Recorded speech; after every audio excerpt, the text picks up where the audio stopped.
Pour quelle raison saugrenue entreprends-je donc de vous raconter notre histoire? Bonne question.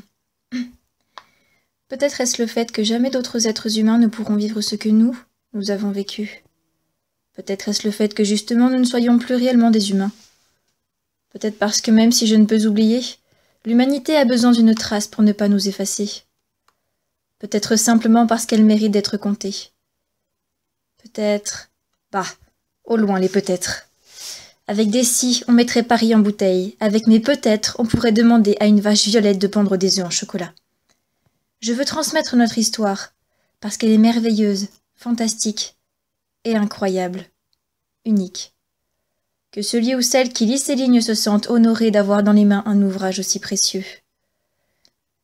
Une vie est faite d'une multitude de choses, entre autres, de rêves et d'espérances. Je n'ai pas choisi ma vie. Aucun de nous ne l'a fait. Les éléments nous ont élus. Et pour rien au monde nous ne changerions ce que nous sommes. Je m'appelle Cécile Praesidia, et je vais vous raconter l'histoire des originels.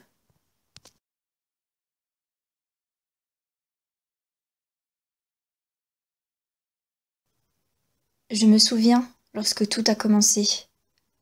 On nous aurait fait tomber une enclume sur la tête, ce jour-là. Les faits auraient été presque similaires, la bosse en moins. Nous avions tous plus ou moins mené des existences tranquilles, sans remous catastrophiques jusqu'ici. Personnellement, je ne m'étais jamais sentie exceptionnelle, hors du commun. Un peu spéciale parfois, peut-être. Peut-être.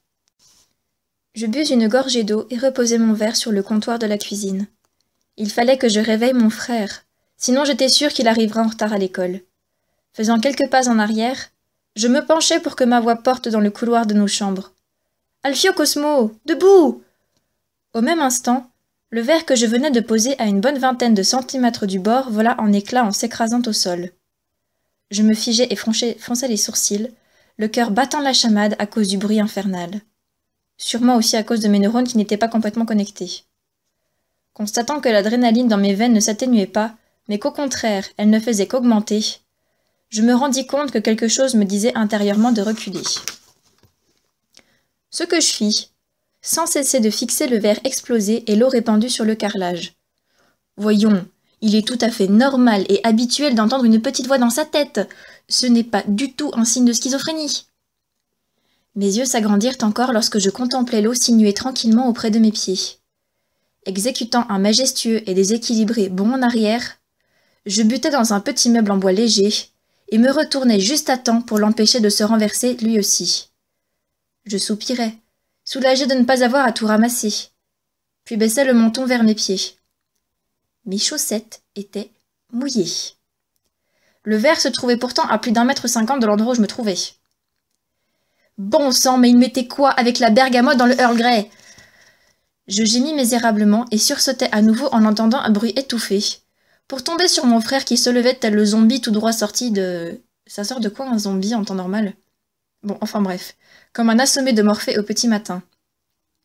Tout en se frottant un œil, Alfio Cosmo me regarda d'un air suspect. Qu'est-ce qui se passe? J'ai cassé un verre, me contentai-je de répondre en essayant de récupérer mes pauvres esprits. Mon frère fila vers le salon et alluma la télévision pour continuer de se réveiller sans perturbation. Revenant à mes chaussettes toujours plus trempées, je pestais d'un murmure. L'explication qui se formait dans mon esprit ne pouvait pas correspondre à la réalité. Ce n'était pas rationnel, justement. Je lisais beaucoup trop de livres fantastiques. Cela n'était pas possible que ce genre de choses puisse se produire dans ma vie, et même dans la vie en général. Tout en évitant les morceaux de verre, je me dirigeai vers le fond de la petite cuisine pour attraper un torchon. Je m'accroupis, tendis la main pour ramasser les plus gros débris, et hésitai un dernier instant. Ici... Si j'avais des capacités hors normes... Allons, Cécile, reprends-toi. On est dans le monde réel. Je secouai la tête vivement et nettoyai tout ce bazar. Assise à côté de moi, dans le bus qui nous menait au collège, ma meilleure amie ronflait encore à moitié. Je souris doucement. Se lever, c'était une chose. Récupérer ses fonctions cognitives c'en était une toute autre. Shanna ne dormait pourtant pas, puisqu'elle remit avec énervement son épaisse frange en place. Ses cheveux bruns foncés lui descendaient au milieu du dos, et elle passait son temps à maudire sa frange qui ne voulait pas pousser correctement et laissait des frisottis exactement là où il ne fallait pas. Je perçus la musique latine qui émanait de ses écouteurs. Elle retournait sans cesse aux sources, elle qui était espagnole d'origine, et s'en montrait particulièrement fière.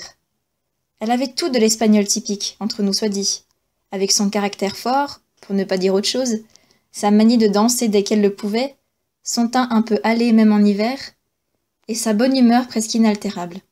Presque. Sauf par un estúpido flequillo, évidemment. Je gloussais silencieusement et discrètement, en l'entendant insulter ses cheveux. Je la connaissais par cœur, et la réciproque était vraie aussi. Nous avions été élevés pratiquement dans le même berceau, et ne nous étions jamais séparés. Mon regard se dirigea à nouveau vers l'extérieur, vers les paysages verdoyants du pays de Gex. Il pleuvait des cordes, et j'avais un peu l'impression de m'être fait arnaquer en sortant de la maison. J'aurais presque pu garder mes chaussettes trempées au final. Parce qu'un parapluie, ça protège, oui, mais pas des flaques ni des conducteurs qui se croient malins de vous éclabousser en roulant dans les dites flaques. Sur la vitre, des gouttes s'amoncelaient, tellement que je n'y voyais plus grand-chose au final. Je plissai les yeux, et à nouveau l'adrénaline que j'avais ressentie moins d'1 heure auparavant me parcourut les veines. Pile devant mon regard, toutes les gouttes s'écartèrent, me laissant un champ visible d'environ 10 cm de diamètre. Je sursautai avant de sentir mon sang se glacer. Si ça continuait, on allait faire de moi un micro-iceberg vivant. Ça faisait la 2e fois dans la journée, non mais oh! Je tournai la tête pour observer si quelqu'un avait remarqué l'étrange phénomène dont je venais d'être le témoin et... la commanditaire? Non, non, ça n'était pas possible, Cécile, sérieusement. Est-ce que la science avait déjà parlé de telle chose? Pas vraiment, alors il fallait arrêter tout de suite. Évidemment, personne n'avait rien vu. Nous étions pourtant, allez, quoi, 50 dans ce bus qui nous menait au collège? Le fait que le monde ait été aveugle à ce truc me rassurait autant qu'il m'effrayait. Je ne comprenais rien, ne maîtrisais rien, et je détestais cela.